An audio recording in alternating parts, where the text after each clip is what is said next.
New information tonight as the U.S. warns against travel to South Korea in light of the spreading coronavirus.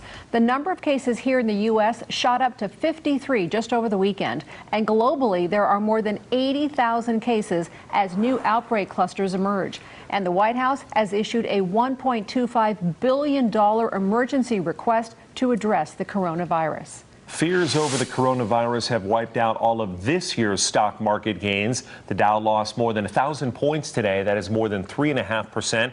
The Nasdaq and S&P 500 also tanked. A silver lining, futures are rising, suggesting gains tomorrow on Tuesday.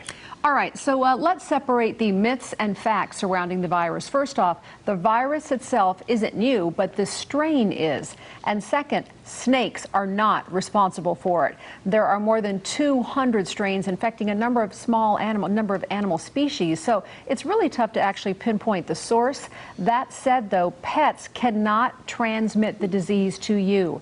Dogs and cats are prone to infections, but they're a different virus that cannot be given to you.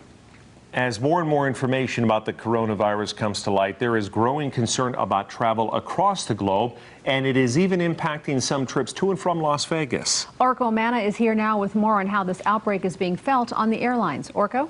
Yeah, Denise and Brian, just a minute ago we mentioned an advisory against traveling to South Korea, and we've also just learned that a Korean Air cabin crew member has tested positive for coronavirus. The exact routes and flights flown by that employee have not been released yet. Now, what we do know is that there is a Korean Air flight that directly travels from Las Vegas to Seoul, South Korea. You can see here we have the flight tracker up. According to that over there, it has just left the gate at McCarran, and despite the growing fears over the coronavirus and travel, tourists we spoke to are continuing to come to Las Vegas.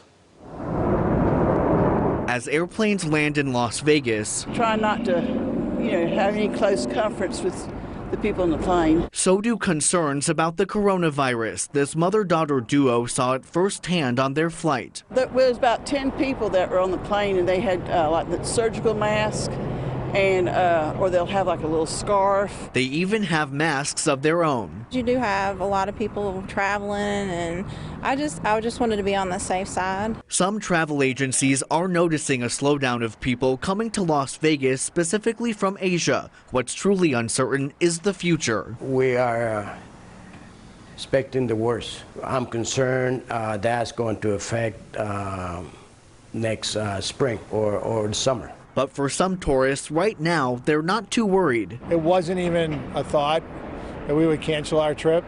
We're going to come, we're going to have fun, and we're going to just not worry about that. Others visiting Vegas say though they'll only be traveling in the U.S., they'd rather be safe than sorry. We don't know what's going to happen or how far this virus is going to spread, and so you do have to be a little bit cautious. Now, I reached out to different properties on the Las Vegas Strip on whether they have any concerns when it comes to the coronavirus and their guests, but they have not gotten back to me yet. Back to you. Orko, thanks.